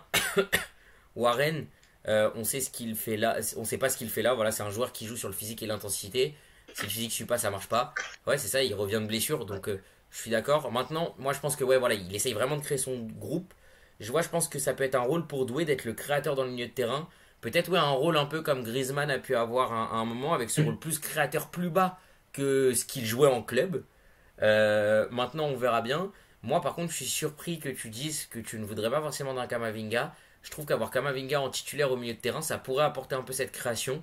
Lui qui est capable de le faire, on l'a déjà vu le faire. Il le fait un peu moins parce qu'il a beaucoup été placé en tant que latéral par moment. Mais moi, je trouve qu'un Kamavinga au milieu de terrain avec un Gendouzi qui le supplée pour rentrer derrière, ça pourrait être quelque chose. Voilà, il souligne aussi qu'on l'a vu à Rennes, hein, parce que moi, j'oublie pas du tout sa période à Rennes. Donc, pour moi, je suis peut-être un peu moins d'accord avec toi sur le côté de Kama, où j'aurais peut-être aimé justement voir ce milieu Chouameni, Rabiot, Kamavinga, avec une entrée derrière de Gendouzi pour vraiment venir au finish, apporter tout ce peps, toute cette énergie, tu vois. Honnêtement, je sais pas trop, je suis pas hyper emballé par ça. Je trouve que Kamavinga ces derniers temps, comme on disait, il l'a montré à Rennes, mais depuis qu'il est au Real Madrid, il a beaucoup moins cet aspect créatif et offensif. Il l'a eu un peu à l'Euro, on l'a vu face au Portugal où il a eu pas mal de montées, mais où on n'a pas réussi à marquer face au Portugal. Donc moi, ça me choque pas. de le voir mettre Gendouzi qui a Mhm. fait, je sais plus si c'était au dernier rassemblement ou au précédent, mais en tout cas il y a un rassemblement où il a été très bon. C'est le match notamment où on bat Israël là-bas, à Oui, l'extérieur plutôt. Et là, je l'avais trouvé très bon. Euh, et non, je le préfère quand même à Kamavinga, même si, comme on l'a dit depuis le début et comme on est d'accord là-dessus, ce milieu de terrain nous inquiète, mais surtout de par sa nouveauté plutôt que de par le talent des joueurs oui. qui y sont mis. Non, c'est clair. Je lis aussi après Kama en 6, j'ai aucun souci non plus. Oui, c'est vrai, je milite pour Chouamini sur le banc. Désolé, supporter bordelais. En vrai, je comprends totalement. Ça m'aurait pas dérangé non plus, tu vois, d'avoir vraiment Kama Ouais. en 6. C'est un rôle que je trouve qui peut très bien lui aller, même si j'émets quelques doutes malgré tout sur Kama en tant que pur 6, parce que voilà, pour moi, je pense, encore honnêtement, qu'en 8, ça serait le rôle parfait qu'il pourrait avoir. Mais à partir du moment où il a un 6 qui est solide, et c'est vrai que comme on l'a dit en ce moment, Chouamini, ça a ses limites, c'est complexe. Donc honnêtement, ouais, je comprends totalement cet avis, et je suis pas du tout contre à voir. Hein, peut-être justement un Chouamini qui rentre aussi, peut-être du coup dans ce cas-là pour suppléer un Gendouzi ou un Rabiot, pourrait être pas mal à voir. Mais en tout cas, je l'entends, et c'est pas une mauvaise idée non plus de voir. Maintenant, moi ce que j'attends surtout de ce match, c'est la création, c'est le niveau et l'animation que vont avoir nos trois gars devant, avec les gars qu'on a Ouais. aussi sur le banc, mais surtout l'animation qu'on va avoir avec un Ousmane Dembélé, Kolo Muani et Mbappé, qui sont en train petit à petit. Alors Kolo Muani est un peu moins bon, enfin marque un tout petit peu moins ces derniers temps, mais on a un Dembélé, un Mbappé qui recommence vraiment. Bah, Dembélé, on en a parlé en début pareil de live. Mbappé qui commence à replanter. Qu'est-ce que ça va donner? Voilà la grande, pour moi, la grande vraiment interrogation de ce soir. Et écoute, oui, je suis complètement d'accord sur le fait que vraiment, même si le milieu de terrain est inédit, et c'est peut-être là qu'on a le plus d'inquiétude, pour moi, le truc qui va attirer tous les regards, c'est l'attaque, comment ça va se faire. Parce que, il y avait beaucoup de discussions en ce moment sur qui jouerait en neuf. Bah, au final, j'ai l'impression que de ce qu'on voit, de ce qui a été annoncé, tout le monde joue dans l'axe en tout cas. Tout Oui, le monde joue pas neuf, mais tout le monde joue dans l'axe. Et c'est pour ça, moi, c'est une attaque à deux. C'est ce que j'aurais fait si on n'avait pas eu la blessure de Marcus Thuram. oui, Parce que Marcus Thuram, souvent, quand il a été en équipe de France, il jouait avec des ailiers. On sait que c'est pas comme ça qu'il joue à l'Inter et c'est pas comme ça qu'il est bon à l'Inter. Et, euh, et là, ça me fait d'autant plus chier qu'il soit blessé parce que je pense qu'il se serait peut-être un peu plus épanoui oui. dans ce système-là. Et par contre, du coup, voir Kolo Muani titulaire, c'est du Deschamps. Hein. C'est un joueur qui, ces derniers temps, quand il a été appelé, a répondu présent. N'est pas au top de sa forme, même s'il a très bien commencé à la Juve. Hein. Bien Il a sûr. été excellent dans ses débuts. Là, il est un peu en baisse de régime. C'est du Deschamps. C'est un mec qui est ultra performant, qui répond présent en tout cas quand il est appelé en équipe de France, qui est titulaire, avec Mbappé qui va retrouver son poste en équipe de France dans l'axe. Donc il est à gauche, non, moi j'ai pas vu il est axe gauche, Mbappé quand même. Du coup, dans mes J'ai souvenirs, pas vu la Mbappé axe compo. gauche, Randall Colomwani axe droit. Ouais, mais du coup ça c'est le plus logique à faire. Et Dembélé en 10, ça faisait longtemps qu'on l'avait pas vu dans cette position, surtout que maintenant, comme on l'a dit tout à l'heure, il est repassé neuf avec le PSG. Moi, je m'attendais à ce qu'il joue pas neuf quand même. Je me doutais que Deschamps il privilégierait Mbappé en neuf pour pas qu'il ait à faire les retours défensifs. Bien sûr. Euh, Comme Deschamps a l'habitude de le faire, il le met souvent dans une position qui le force pas à revenir en défense puisqu'on sait que c'est un truc C'est qui ça. fait pas. Mais du coup, je demande à voir ce que va faire cette attaque et surtout, je suis surpris du rôle qu'on donne à Ousmane Dembélé qui ces derniers temps était plus en tant que vrai finisseur d'action au PSG et plus en tant que créateur. Là, quand on voit la manière dont les joueurs sont positionnés, en tout cas sur la compo qu'on a eue, il va avoir ce rôle plus créateur, Je, mais je c'est ça, c'est ce que j'ai j'allais te plus trop l'habitude. souligner. Moi, je vois alors du coup une attaque. Enfin, non, du coup, je vois le problème c'est qu'on verra bien moins l'attaque si on perd le duel au milieu. Donc, on verra déjà ce que donne le milieu. Randall, alors oui, il a dit de supprimer une attaque de son message précédent. Donc, Randall marque et Deschamps veut des joueurs efficaces. Ça, c'est du DD comme tu dis. Voilà. Donc c'est vrai. C'est qu'on sait que Randall est capable d'être très efficace en équipe de France. Mm. Et il dit, je pensais qu'il allait mettre Bradley, Kiki, Ousmane. Et je suis surpris de voir Randall ou Kiki à gauche. Alors, moi, c'est vrai que dans cette animation, j'aurais peut-être aimé voir Randall et Mbappé plus comme des ailiers. Et vraiment Ousmane devant pour voir ce que ça pouvait donner. Maintenant, je suis pas non plus surpris de cette compo. Parce que on sait aussi les qualités qu'Ousmane est capable d'avoir sur de la création. C'est pas le meilleur créateur, mais on sait les qualités qu'il est capable d'avoir. On sait qu'en plus Randall est efficace en équipe de France sur les derniers rassemblements. On sait qu'Mbappé, si il est vraiment en forme comme il est en ce moment, il retrouve de son efficacité. Donc je suis pas forcément surpris de peut-être vouloir limiter les qualités offensives de d'Ousmane pour permettre peut-être à des Mbappé et Randall de vraiment jouer sur leur efficacité habituelle et du coup d'avoir un Ousmane plus pour leur ouvrir les portes. J'ai après Bradley, son niveau sur les grands matchs lui coûte sa place dessus. Moi je pense aussi. Je pense que notamment c'est... Alors bon, on reviendra pas sur l'action, mais je pense que sa double confrontation contre Liverpool l'a pas non plus forcément aidé. Voilà. À l'inverse, moi ce que j'attends aussi c'est peut-être une entrée de Doué et de Bradley, de voir ce que les deux vont pouvoir apporter sur une fin de match, avec pourquoi pas, j'ai du mal à ne pas le voir sortir Mbappé, mais j'aurais bien aimé imaginer un monde dans lequel il nous fait jouer l'attaque du Paris Saint-Germain, avec un Bradley, Ousmane et Doué ensemble en fin de match, c'est-à-dire avec trois potentiellement tueurs, voir ce que ça pourrait donner, j'y crois moyen, j'ai du mal à voir Dédé sortir Kylian, on verra les choix qu'il va faire tactiquement. En tout cas, moi je trouve qu'il y a quand même du beau qui peut se dessiner ce soir. Je vais te proposer peut-être qu'on passe au prono, que tu fasses un petit dernier mot sur l'affiche de ce soir, et qu'ensuite on passe rapidement au prono avant de dire au revoir à tout le monde. Eh bien, écoute, oui, parfait pour les pronos. Je voulais juste rajouter un mot voilà, sur Vas-y. Ousmane Dembélé, qui pour moi est, malgré le retour de Mbappé, qui est un peu attendu et tout, pour moi c'est Ousmane Dembélé qui a le plus je sais pas comment dire, de pression voilà, sur ce Oui, rassemblement. Parce que, ben, comme on l'a dit, et redit, et redit, et redit, il est d'une efficacité monstrueuse cette année au PSG. Et ça a rarement été le cas en équipe de France. J'ai vu la stat tout à l'heure. Il est à 6 buts en 53 sélections. Donc c'est un ratio qui est vraiment est pas à la hauteur de ce qu'il montre, en tout cas cette saison au Paris Saint-Germain. bien sûr, C'est autant de buts qu'Adrien Rabiot, alors qu'Adrien Rabiot a moins de sélections en équipe de France. C'est quand même pas le même poste, pas le même registre.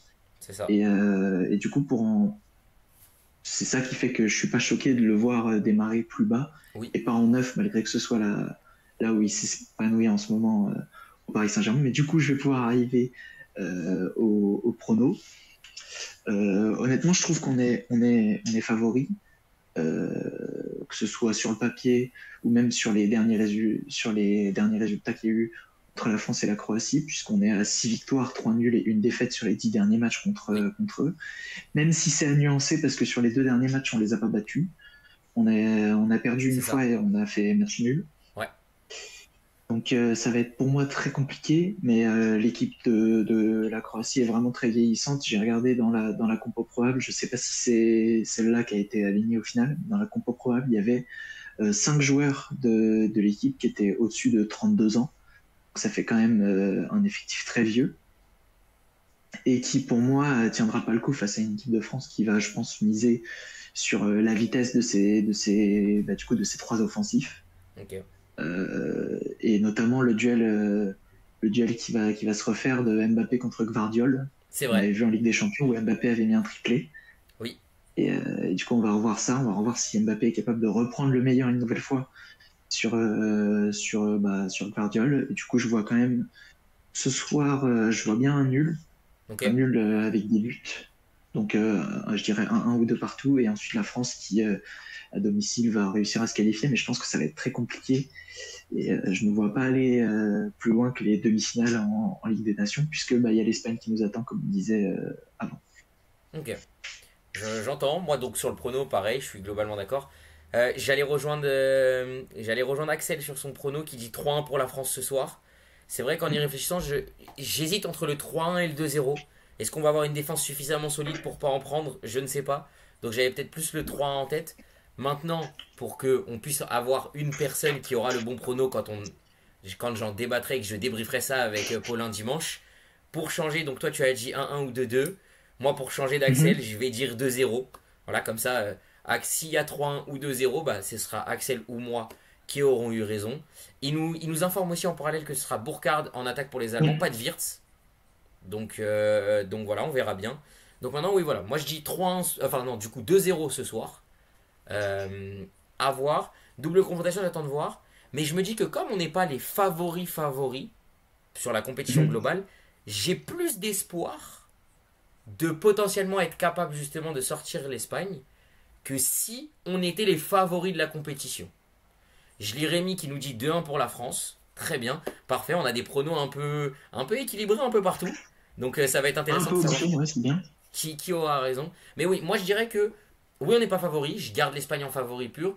Mais pour moi, le vainqueur de la compétition se jouera justement, si c'est bien du même côté, sur cette demi-finale France-Espagne. C'est mon avis. Aussi, c'est du même côté, je suis allé vérifier Donc, sur le site officiel, c'est bien ça. donc voilà. Donc je pense que si les deux équipes se qualifient, le vainqueur du France-Espagne remportera cette Ligue des Nations. Et comme je le disais, j'aurais bien envie de faire mon chauvin sur ce tournoi et de malgré tout peut-être pronostiquer une potentielle victoire finale de cette équipe de France parce que je me Mhm. dis qu'en tant que peut-être outsider et donc plus en tant que challenger contre ses favoris que sont les Espagnols, bah peut-être que c'est là qu'on va réussir à faire ce petit truc en plus pour nous permettre d'aller remporter cette compétition. Bien évidemment, on verra ce que ça donne. Mais donc toi, si je me trompe pas, si tu me redonnes ton prono final, c'est l'Espagne.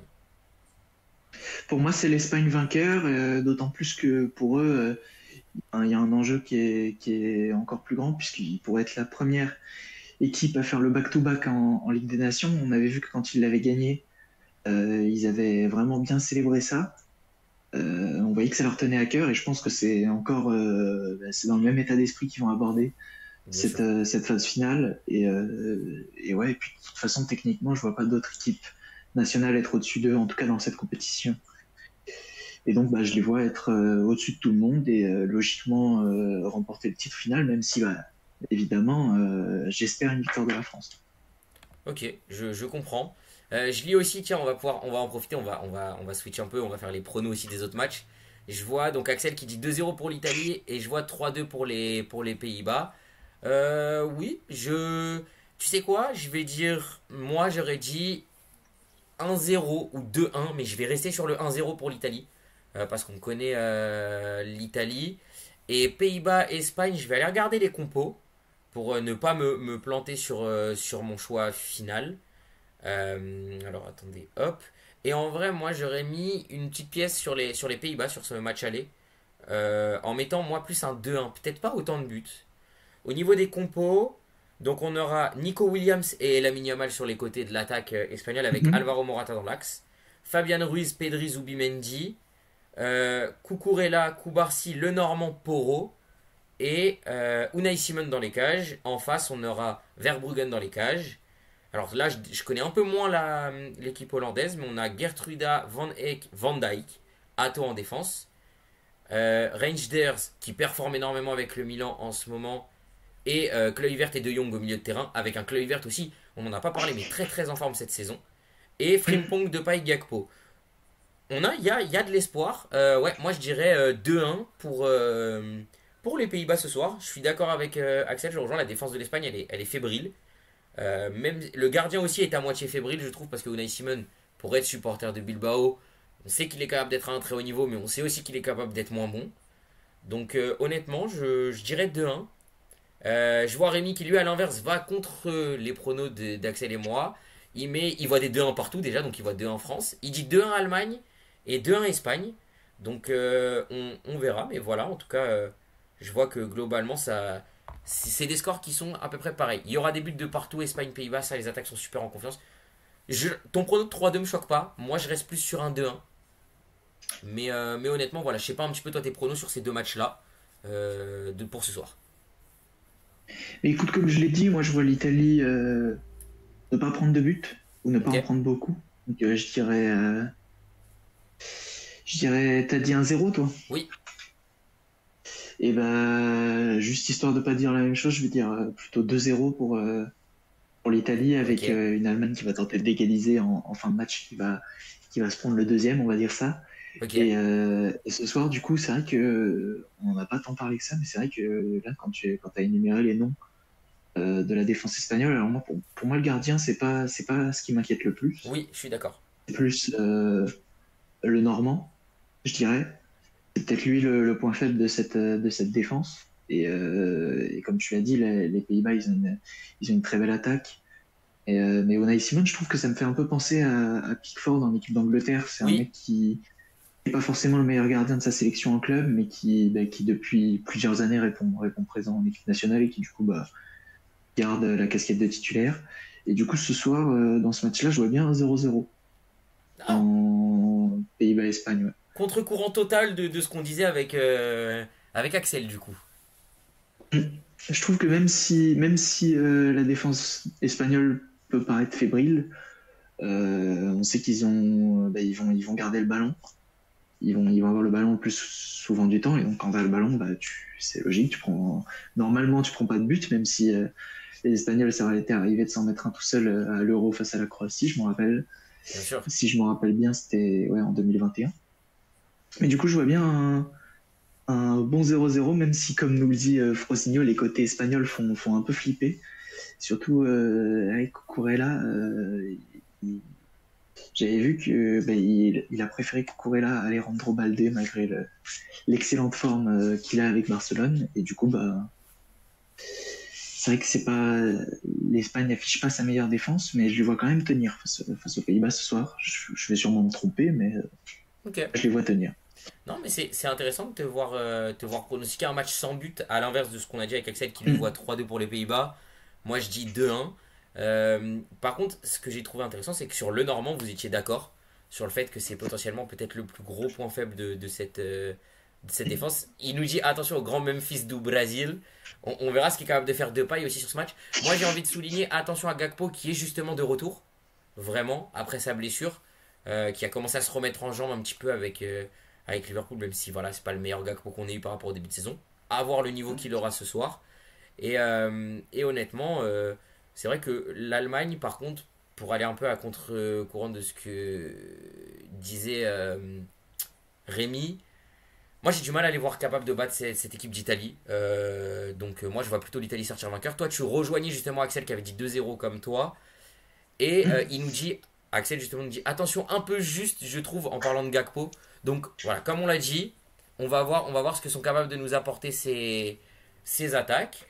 Et je pense que on peut. Ah non, on a oublié un match. Ton petit prono, Danemark-Portugal. Ah oui. Eh ben écoute, sur ce match aller, je verrais bien un nul aussi.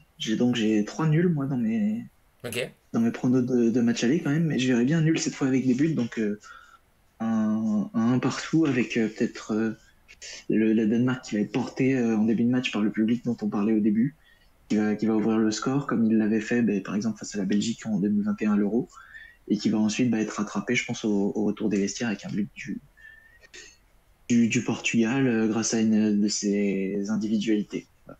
C'est ce que je dirais sur ce match aller. Ok. Je vais être un peu. Bah, Rémi te rejoint, il dit 1-1. Il nous dit attention à vous demain si l'Allemagne gagne. Hein, donc je sens que dimanche, on va avoir un grand Rémi en live si l'Allemagne bat l'Italie pour venir me charrier. Surtout qu'en plus, on aura du coup Paulin Paolo à mes côtés, à ta place, du coup Nico, qui lui est d'origine italienne. Donc doublement charrié, je pense. Voilà. Et ensuite, moi je dirais peut-être plus de 2 du coup pour le Danemark-Portugal. Avec au moins un, voire peut-être même 2 buts de notre fameuse attaquant Monégas dont on a tant vanté les mérites qui est en pleine forme. Et, euh, et du coup de l'autre côté, une réponse peut-être, je vois bien un Vitinha marqué, voilà si je devais dire que du côté portugais, donc je dirais peut-être un petit 2 partout. Et je vois mais l'Allemagne, j'ai fait une erreur, il y a Moussiala, il va mettre un but tout seul. Et du coup il dit 2-1 Italie, avec du coup Moussiala pour l'Allemagne, et but de Moiskin et Bastoni sur corner. Donc moi je reste sur le 1-0, toi t'avais dit 2-0. Donc, et il a dit ça joue pas à Louis II, il mettra pas triplé déjà. Bon, bah écoute, on verra bien. Mais voilà mes pronos. Est-ce que tu veux peut-être rajouter quelque chose sur cette belle soirée qui nous attend dans même pas un quart d'heure? Eh bien, écoute, c'est un truc dont on avait parlé avant le live. En plus, là, je vois que ça parle de Louis II, donc c'est un peu dans le sujet. Il y a un très beau match d'Euroleague ce soir qui est en ce moment, là. On est au milieu du troisième quart. Et donc c'est Monaco contre le Fenerbahçe, c'est ça que je regarde hein, depuis le début, si vous voyez mon regard qui dévie un peu. Je regarde du coin de l'œil et franchement ça se passe pas mal. Monaco est pas forcément le favori dans cette confrontation, Bien sûr. mais il mène de 2 points avec Daniel Taïs qui est sur la ligne et qui peut potentiellement leur donner 4 points d'avance dans le quatrième quart, dans le troisième quart temps, pardon.